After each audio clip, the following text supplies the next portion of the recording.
do Santo Ofício era 100% romano, pertencendo à administração de Roma. Mas esse tribunal, ele entregava ao tribunal secular todas o processo. Quer dizer, na verdade, quem executava era o Estado, mas quem condenou, inquiriu e mostrou intolerância, né, e arrolou testemunhas e fez o decreto de penalidade máxima, que era a morte na fogueira, foi a Igreja Católica. Então ela é culpada por isso, claro. Com terminologia Igreja Católica? Sim, porque a Inquisição foi a Inquisição Católica. Não foi uma Inquisição Então cristã. você está dizendo que a Igreja, ela erra? Sim.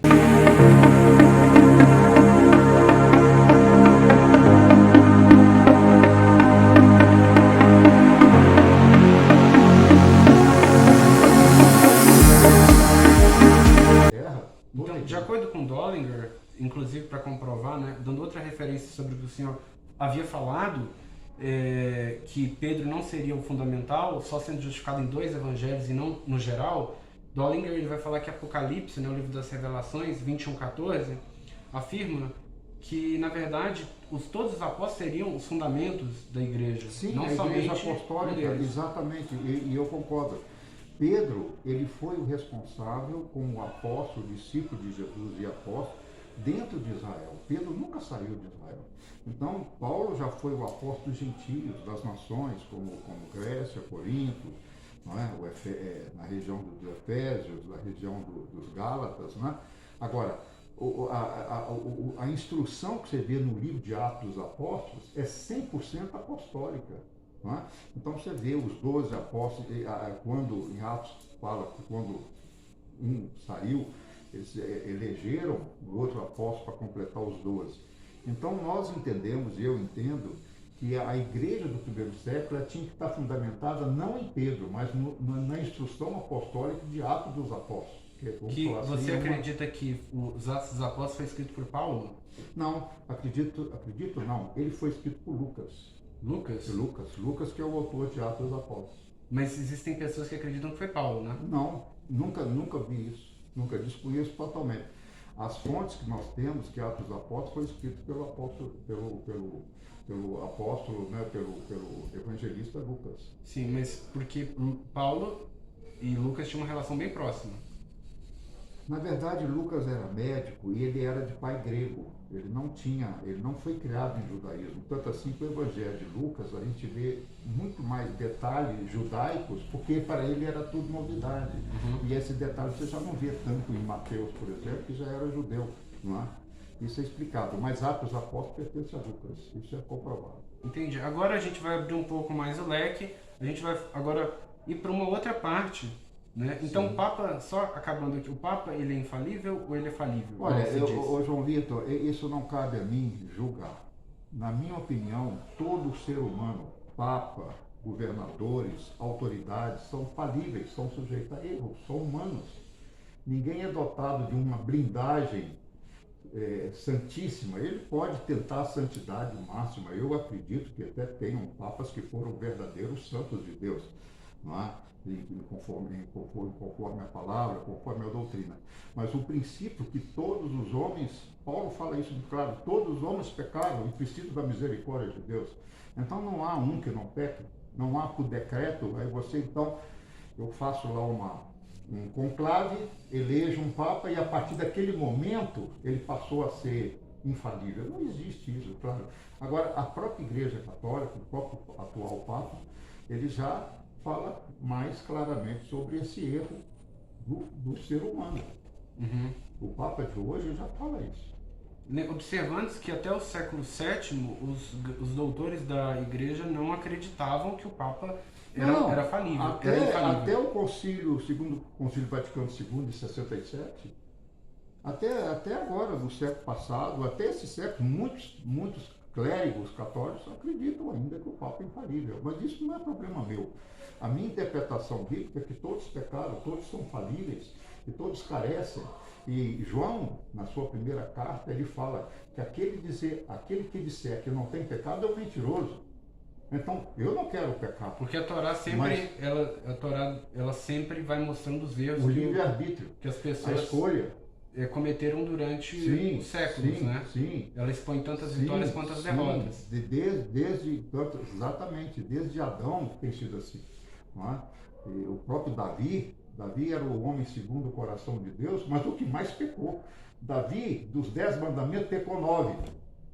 Você tem uma ideia. E é o homem considerado por Deus, na Bíblia, como o homem segundo o coração de Deus. Então você vê que Davi é um bom exemplo. Né?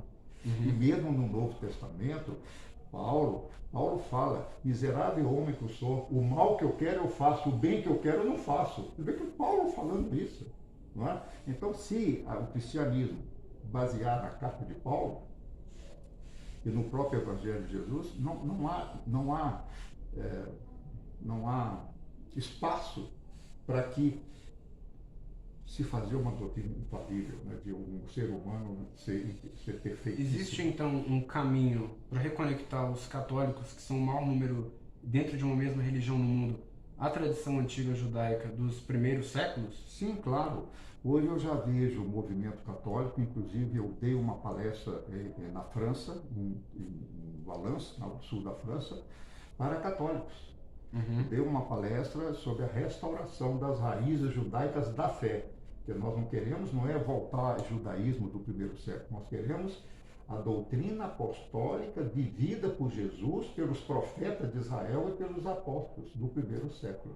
Então, esse é o padrão da igreja.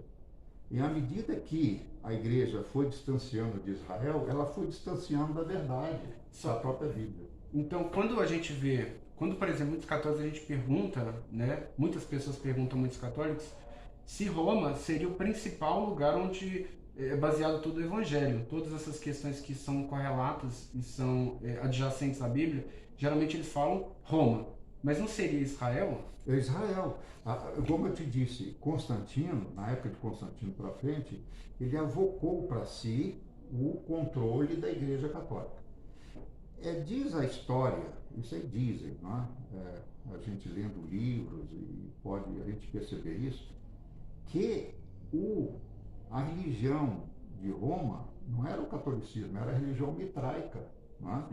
E aí, o que acontece? Quando os cristãos, na época dos coliseus, das catacumbas, eles eram perseguidos. Não chamava católico, chamava cristão, porque a gente seguia Cristo. Não é?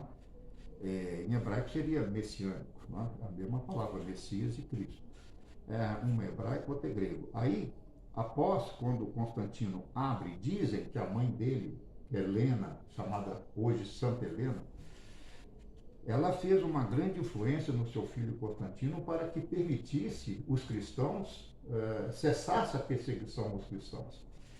E aí, nesse meio tempo, nasce, vamos falar assim, uma oficialização do catolicismo, da Igreja Católica, quer dizer, universal, seria um cristão universal, sob o controle do Estado. O grande problema nosso, religioso, ainda é a religião envolver com o Estado.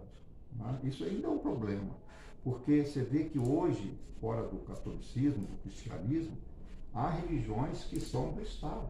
Né? Que a religião e o poder é uma só. Mas em Israel sempre foi a Torá, né? Israel, a Constituição de Israel é a própria Torá. Mas isso não seria confundir o Estado com religião? Veja bem, há uma questão do Estado ser teocrático, né? Um país teocrático, que tem uma teologia a favor da sua fé, da sua crença, no caso a Torá, né? O Atanar, que seria, melhor dizendo, Atanar, Torá, Nevim, Ketuvim. Exato, a Torá, mais os Ketuvim e os Nevim, que são os profetas, formam a Tanar, que seria o Antigo Testamento. Israel se baseia no Bíblia, hoje o Antigo Testamento. Nós, os judeus messiânicos, acrescentamos a isso a Brit Hadashah, que é o Novo Testamento. Né? Bom, muito bem. Mas isso não impede, por exemplo, hoje, esclarecendo, o partido político, hoje Israel não é um Estado teocrático onde se manda. Hoje há um parlamento, os religiosos representam 12% do parlamento. Então você vê que quem manda é a democracia, não é a religião judaica. O partido religioso tem grande força e coalizão, né? Eles fazem as coalizões e tal. Mas agora o Estado de Israel, hoje, agora, nesse exato momento, ele é bem pluralista. O partido religioso perdeu a maioria no parlamento. Mas o Netanyahu, Mesmo Netanyahu, que governou Israel por mais de 12 anos, Sim. ele defendia a vinda do Messias. Isso não seria uma influência judaica no Não, Estado? ele é judeu e ele pensa assim, o judeu pensa assim, o judeu espera o Messias a Que cada é dia. mais de 70% da população israelense. Sim, a Israel, vamos falar o seguinte, os partidos religiosos, você precisa separar os partidos religiosos dos seculares. Israel hoje é 70% secular. Uhum. Mas não quer dizer que são ateus, eles creem na Bíblia, creem nas tradições judaicas, seguem. Há judeus ateus, há judeus budistas, há outras filosofias envolvidas no judaísmo hoje em Israel. Mas o judeu por si só, ele tem um compromisso com a Torá, com a sua tradição judaica, com a religião judaica. O Israel é um estado, um país que se guarda o sábado. O sábado é um quarto mandamento, entendeu? Sim. Quer dizer, então, nesse ponto de vista, embora haja uma democracia, isso é muito louvável, mas há também as suas tradições religiosas e sua crença. Agora a gente vai partir para um outro tema, que é sobre a fundação do Brasil, porque o Brasil foi descoberto numa viagem, 9 de março de 1500, por Pedro Álvares Cabral, e há relatos de que ele esteve envolvido muito com questões judaicas, como Vasco da Gama, Fernão Dias, dentre outros. A gente gostaria de saber, no canal, se havia alguma questão das grandes navegações, das descobertas de uma nova terra, e a partir de 1492, com a expulsão dos judeus pelo rei, Sua Majestade Dom Manuel I, e também com essa questão mais ampla que a gente coloca, dos judeus terem vindo para o Brasil, ou seja, essa questão econômica, da busca de especiarias, da busca de novos comércios, estaria ligada de alguma forma a uma questão de querer trazer uma cultura judaica para o Brasil, porque os judeus são conhecidos como comerciantes. Uhum. Existe alguma relação? Eu creio que exista sim, mas não do jeito que você colocou. Eu vejo a coisa mais ou menos o seguinte. Primeiro, você tem que considerar que na época do descobrimento, os judeus eram os grandes investidores das naus, que financiavam as naus para os caminhos das Índias, isso antes do descobrimento do Brasil.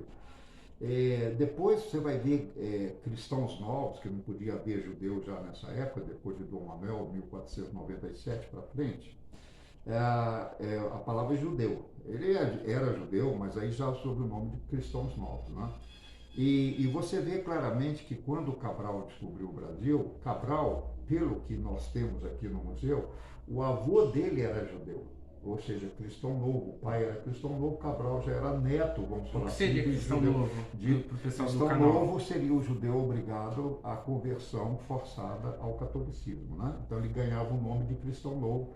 Na verdade, era uma grande acepção para diferenciar, para marcar para a vida de sempre, para a vida sempre na vida, que ele era um judeu. Ele falava cristão novo, não era aplicado ao bucho, ao bruxo, ao feiticeiro, ao índio, não. Era o judeu. O judeu que se converteu ao catolicismo chamava de si cristão novo. Então, Cabral tinha descendência judaica e ele convida, interessante notar isso até é uma pesquisa pessoal minha, não estou falando isso como uma verdade, é uma fonte para pesquisar no futuro. Das 13 naus dos capitães, 13 caravelas, 13 capitães das naus, das 13 caravelas. Não, era 3 caravelas e 10 naus. Sim, 10 naus e 3 caravelas, total de 13. Dessas 13, havia 13 capitães. Sim. Desses 13 capitães, 11, a gente nota que são sobrenomes bem comuns da Inquisição, não é? Como Miranda, como o nome Ataíde. Seu nome tem Miranda, inclusive. Sim, o meu tem. Sou descendente de cristão novo. Eu sou cidadão português pela Lei 30A, que reconhece todo descendente judeu, tem dado o direito à cidadania. Eu entrei com a minha documentação e consegui, por tradição de família, eu já sabia. Bom, mas então, voltando à sua pergunta, eu acredito que tem que ser investigado desses 13 capitães